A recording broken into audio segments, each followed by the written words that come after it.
रामपुर की तहसील शाहबाद है। ये वहीं से जुड़ी हुई एक सच्ची कहानी है, सच्ची घटना है और ज़्यादा दिन पुरानी नहीं है।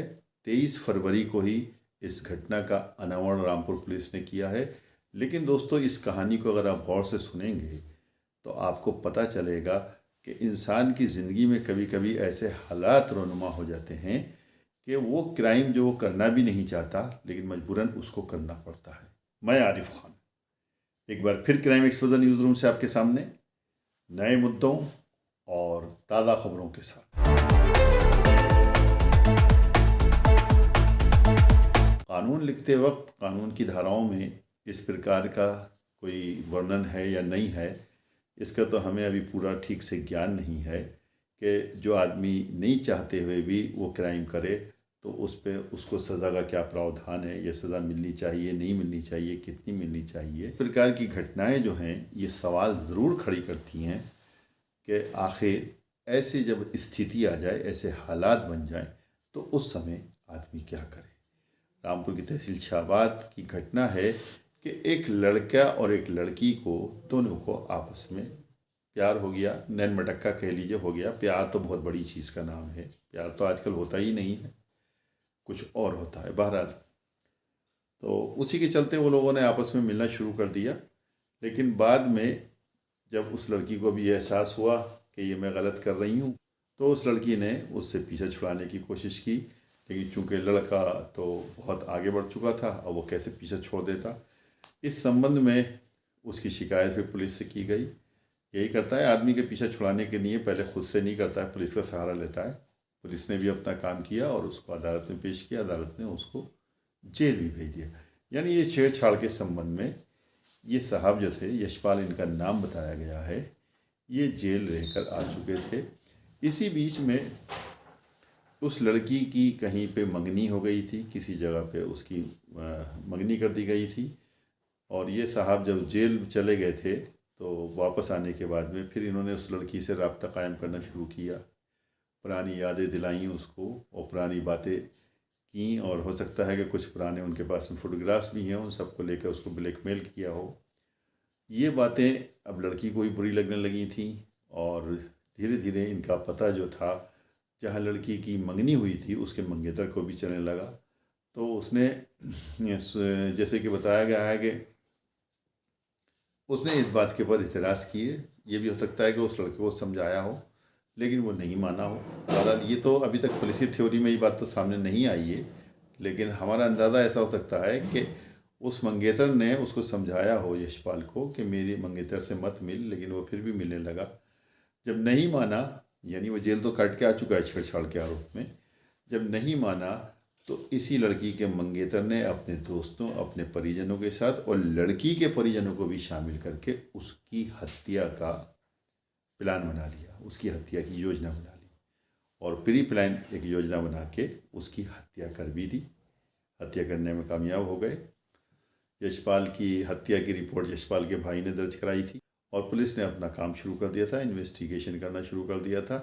धीरे धीरे पुलिस को जब पता चला कि ये काम किसी और का नहीं बल्कि जिस लड़की से इसके संबंध थे उसके मंगेतर का, उस लड़की का, लड़की के परिजनों का और उसके मंगेतर के परिजनों का, यार दोस्तों, कुल मिला के 6 लोग जो हैं इसमें प्रकाश में आए जिन्होंने ये हत्या की थी और पुलिस ने उन सब को बुक करके जेल भेज दिया। देखेंगे आप ये रिपोर्ट हमारी, इसमें मैं आपको एडिशनल एसपी का बयान दिखाऊंगा, उन तमाम लोगों को भी दिखाऊंगा जिन लोगों ने ये मतलब इनकी हत्या की है, यशपाल जी की जो हत्या की है। लेकिन इसमें यशपाल ने जो काम किया क्या वो सही था?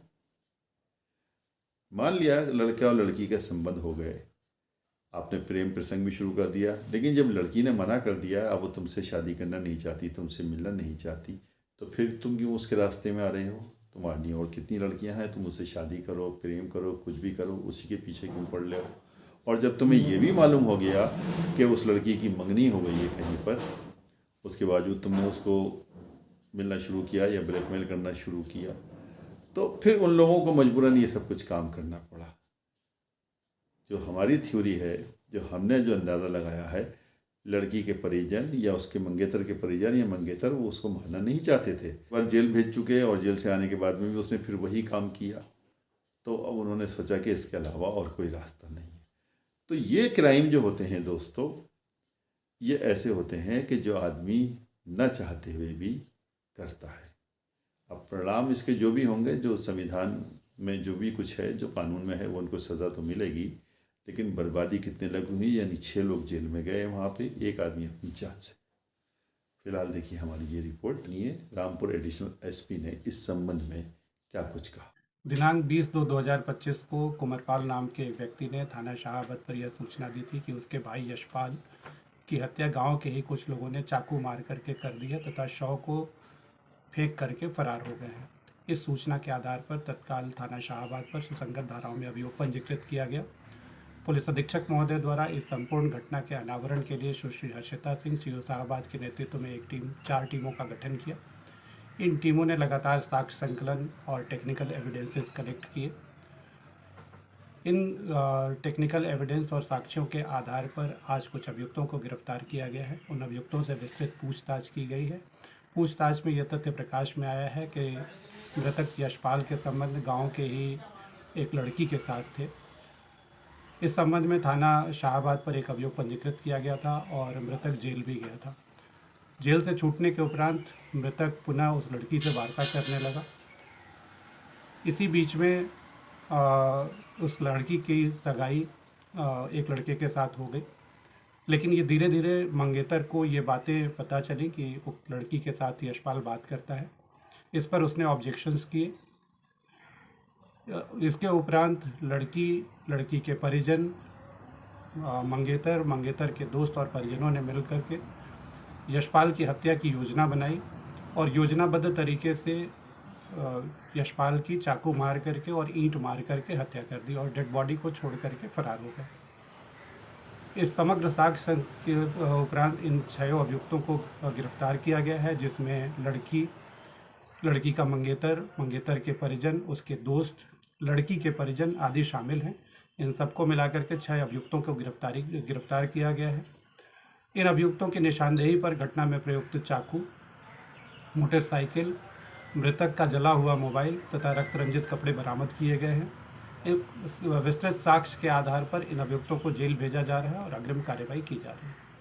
जैसा कि एडिशनल एसपी साहब ने बताया कि इन सब अभियुक्तों को जेल भेजा जा रहा है, तो ये देख सकते हैं कि सारे के सारे अभियुक्त जो हैं ये पुलिस कस्टडी में खड़े हुए हैं। शाहाबाद पुलिस ने इन्हें अपनी गिरफ्त में ले रखा है। कुल मिलाकर 6 हैं, 5 आपके सामने यहाँ मौजूद हैं। एक महिला है, उसको कैमरे के सामने नहीं लाया गया है। वीडियो अगर पसंद आई हो तो लाइक कीजिए, शेयर कीजिए और चैनल को ज़रूर सब्सक्राइब कीजिए ताकि डायरेक्ट नोटिफिकेशंस आप तक पहुँचते